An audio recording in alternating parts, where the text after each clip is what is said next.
Jangan pernah bilang, wah gulanya mantap, enggak kan? Kopinya. Tapi giliran sakit gula yang disalahkan, apa enggak kasihan? Teh, jangan bikin teh. Tehnya pas minum, manisnya tepat. Pernah memuji gulanya?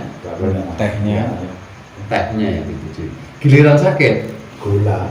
sama dengan makan nasi. Jangan makan nasi, ini nggak pernah menyebut gula kan? Tapi giliran nanti jangan sakit, yang nasi lo disalahkan, gula disalahkan. Padahal lo jangan tahu nasi apa ada gulanya kelihatan kan enggak, cuman zatnya aja ya. Tapi lo disalahkan, kasihan nggak gula ini. Makanya akhirnya gulanya ngamuk, ya udah nggak usah minum aku. Demo ya. Iya, demo sekalian. Iya demo, ngambek ya. Gulanya ngambek itu. Makanya pabrik es tutup. Pabrik gulanya. Paham ya? Jadi Terus memang ini ngomong-ngomong tadi ada karma gitu ya. nah, Emang ada tak, Gus? apa itu? Hukum karma. Oh, sebenarnya kalau hukum karma ini di Al-Quran tidak ada, akan adanya hukum kisos. Hukum kisos ini siapa yang menuai, siapa yang menanam pasti dia menuai. Yang di wudhu ini tuh Iya. sama itu. Sebenarnya di bahasa Al-Quran ini kisos, bukan karma. Jadi atas perilaku kita sendiri, siapa menabur pasti dia menuai. Itulah. Cuman bahasanya kelihatan lebih ngeri ya karma kayak gitu. Sebenarnya memang hasil ulah dari kita sendiri. Makanya kan saya pernah mengatakan ketika kita yang sakit, jangan pernah menyalahkan makanan, minuman, cuaca, keadaan atau orang lain. Tapi salahkanlah diri kita sendiri, atau lebih baiknya kita introspeksi kepada diri kita sendiri. Nah, bukan karma sebenarnya. Memang itu cuma bahasanya aja memang untuk lebih mengerikan lagi karma kayak gitu. Jangan menyakiti orang lain. Suatu saat jangan akan disakiti orang lain. Ini kan namanya kisos kalau dalam bahasa Al-Quran. Ya. Jadi itu di kebanyakan wah awas kena hukum karma. Iya. Padahal itu larinya ke hukum kisos. Betul, kayak gitu. Jangan menyepelekan Allah, jangan akan disepelekan Allah. Makanya hidupnya kayak gini ya. Orang yang jauh daripada ibadah, orang yang jarang melakukan ibadah dekat kepada Allah, Allah lebih jauh lagi. Kan ada. Ketika kita dekat satu langkah kepada Allah, maka Allah 10 kali lebih dekat kepada kita. Jadi kalau kita jauh kepada Allah, Allah jauh nggak? Kalau Allah jauh sudah, siapa yang mau menolong? Padahal pertolongan itu hanya dari Allah. Karena ada hasbunallah wa ni'mal wakil, ni'mal maula wa ni'man nasir. Loh di sini lah. Ya. Tapi kalau apa namanya bermain klinik itu sama kita menyepelekan Allah. Ya, bukan menyepelekan menduakan lagi. Allah. Ya, jadi sudah nggak percaya sama Allah lagi. Kita ibaratnya kayak gitu. Iya, musyrik bin syirik. Iya. Itu sudah dosa yang tidak bisa diampuni. Walaupun barang istilahnya ini mah barang hiasan, cuman apa barang budaya atau bagaimana misalkan ya. Tapi tetap hati kecil mah kadang-kadang untuk anu Nah, pasti kan? Iya, hati kecil pasti ada. Contoh, Iya.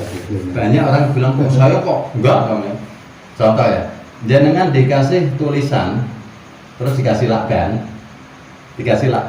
Jangan karena datang ke orang katanya orang pintar, bilang katanya jangan buat ini, oh. Daratlah dagang ini biar laris kayak gini ya. Nah, jangan dikasih tulisan di lakban. Jangan bilang semua dari Allah kayak gitu kan? Nah, bilang kayak gitu. Nah, jangan masukkan ke dompet. Besoknya memang saat itu jangan memang benar Allah ini masih memberikan jangan rasa asih dibikin ramai. Akhirnya jangan pasti bilang gimana? Bukan dari Allah kan? Iya. Wah, iya udah ini. Saya kemarin ke sana langsung ramai. Ayo. Balik akhirnya. Di mana Allah? Di mana Allah? Ya. Ini. Yang paling ngeri lagi, kadang ada kata-kata yang bukan dari orang kita, tapi dari diri kita sendiri. Contoh kayak gini. Jenengan ini tadinya tidak punya apa-apa. Terus jenengan ini usaha. Setelah usaha, jualan ataupun apa, Allah memberikan karunia jenengan lebih. Akhirnya jenengan bisa beli tanah, bisa beli rumah, bisa beli mobil. Hidup nyaman lah. Ketemu dengan teman jenengan bilang, bro, enak sekarang ya. Weh, sudah kaya, punya mobil, punya tanah, punya rumah besar lagi, uang juga banyak. Jawaban kadang kita salah. Oh iya, kalau nggak saya kerja, jualan tiap hari kayak gini, gimana saya mau beli itu? Inilah di mana Allah. Ini sudah termasuk syirik. Jadi seolah-olah kita ini sudah merasa hebat sendiri karena kita, bukan karena Allah. Padahal semuanya semata-mata hanya kepada Allah, dari Allah. Karunia ini, rezeki semua itu dari Allah Ta'ala. Inilah banyak orang yang kayak gitu. Ya, sering dengar nggak gitu? Iya, sering. Nah, ini makanya bahayanya kan tipisnya kayak gitu. Lah apalagi dicampur dengan barang klenik. Parah. Bro, rame bro. Iya. Kemarin saya ke sana. Terus sini dikasih ini, rame. Ini enggak? Di mana Allah? Ini ya. Jadi bahaya sekali loh. Iya. Jadi sebenarnya penyakit itu memang dari perilaku kita, dari akhlakul karimah kita. Karena apa? Penting. Makanya kan saya bambu, pisang, sampai kalau ini nanti runtutan karena apa? Untuk benar-benar membuat benteng untuk mendekatkan diri kepada Allah. Insya Allah lah, kalau kita dekat kepada Allah pasti Allah akan lebih sayang kepada kita, Allah akan memperhatikan kita. Contoh ya, tak kasih contoh aja. Ini secara ilmiah. Jangan dekat dengan Pak Presiden, seumpama saja. Iya. Gak usah apa-apa. Jenengan ini dekat dengan Pak Presiden walaupun sebagai tukang sapunya di istananya, sebagai tukang sapunya di istananya. Ketika jenengan ini baik sama Pak Presiden, dekat sama Pak Presiden, satu hari jenengan nggak kelihatan, pasti ditanyain sama Pak Presiden kan? Iya. Ketika ditanyain ada apa, dicari infonya. Ketika jenengan ada apa-apa, langsung Pak Presiden turun tangan nggak? Mas. Ya ini kan dia melewat pesuruhnya, entah itu ajudannya atau apanya lah. Maka sama, di Allah ini ada malaikat-malaikatnya, sama nggak? Maka kita takut kalau dekat sama Allah. Kita ibarat, jangan dekat dengan Pak Wali Kota aja, merasa sudah aman ke kota apa, nggak pernah takut kan? Iya. Sama. Kalau kita dekat sama Allah, kenapa harus kita takut? Kayak ibaratnya kayak gitu. Jangan dekat dengan dokter, jangan tidak akan pernah takut penyakit kan? Ibaratnya kayak gitu. Sama lah, Allah ini yang maha menyehatkan. Ya?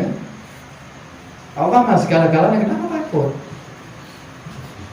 Ya Allah yang merajai segalanya kayak gitu. Ya, sama aja ya. Masa ya, kenapa kita takut? Kayak ibarat kayak gitu. Terus apa yang kita takutkan?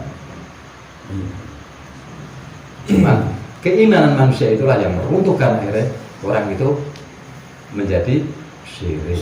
Ketika syirik, akhirnya tambah penyakit itu dagang sedikit. Ya kan memang masa dagang mau rame. Orang laut aja kadang pasang, kadang surut. Lah ketika dagang sepi lari kemana-mana. Justru mencari penyakit sendiri, pengalaman ketawa ya. Nanti dibilang wah ada yang nggak seneng ini dengan jenengan. Ya namanya kita hidup di dunia, ada yang suka dan ada yang enggak, itu udah wajar lah. Ya Mas Ari ya? Iya. Nah gitu, mantap. Monggo dikopirin, ngopi-ngopi, ngaji obrolan perkara ibadah. Ini apa? Kayak satu lagi apa kemarin itu tentang penyakit epilepsi itu lah. Ayam, Ayam. kejang kambuhan. Oh, kejang-kejang ya. Kejang kambuhan itu.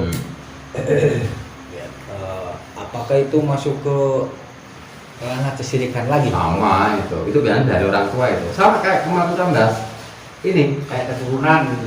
Nah, itu kayak pernah saya bahas apa namanya? Mimisan. Nah, iya. itu biasanya berhubungan itu. Sama dengan kejang-kejang ayam kayak gini. Ini biasanya anak ayam kejang-kejang ini biasanya masih anak-anak. Anak kecil.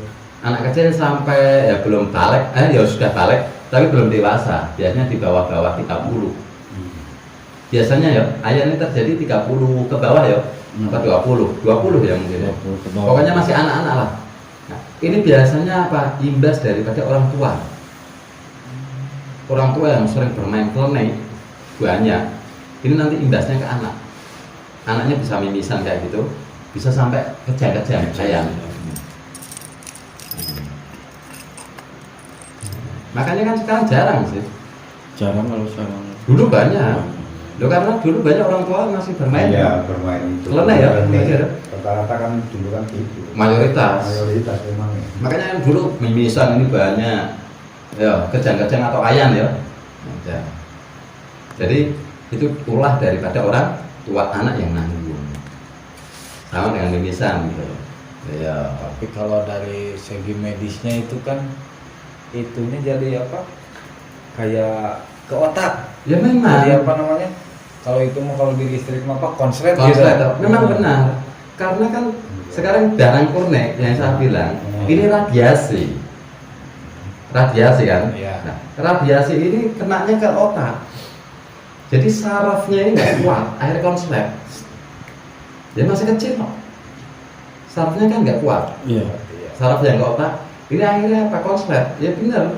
Jadi kalau dikomparkan dengan medis betul. Betul berarti ya. Makanya coba di Kisasan pernah saya bahas, ketika orang bermain klinik, ini ciri-ciri awalnya apa? Kepala belakang sering sakit. Iya, kaku. Iya. Kaku. Nah, itu. Sering kaku. Nah, coba itu di anak dewasa. Kalau di anak kecil, konslet nggak? Konslet soalnya belum kuat. Ya, watt besar masuk ke ini kecil. ya. Sarafnya kecil. Iya. Berarti Dua, Hah? 110 dimasukin 220. Meledak ya. Meledak betul. Ya ini. Masuk nggak itu? Iya, Itu masuk. ya. Jadi kalau ayan ini dari orang tua. Kalau sekarang mah banyakkan penyakit itu yang apa tiba-tiba pingsan gitu. Kayak ayan bukan itu? Iya, Nah, sama itu ya. epilepsi. Itu epilepsi. Epilepsi ya. Epilepsi itu hasil dari orang tua, kan masih anak-anak kebanyakan. Nah, Jarang kan orang dewasa kena epilepsi, Jadi, jarang anak-anak ya. Tuh. Jadi hasil ulah daripada orang tua, anak yang nanggung, ikut nanggung, istri ikut nanggung, anak ikut nanggung. Coba sekarang jangan di pengalaman di luar aja, ada nggak orang dewasa itu epilepsi?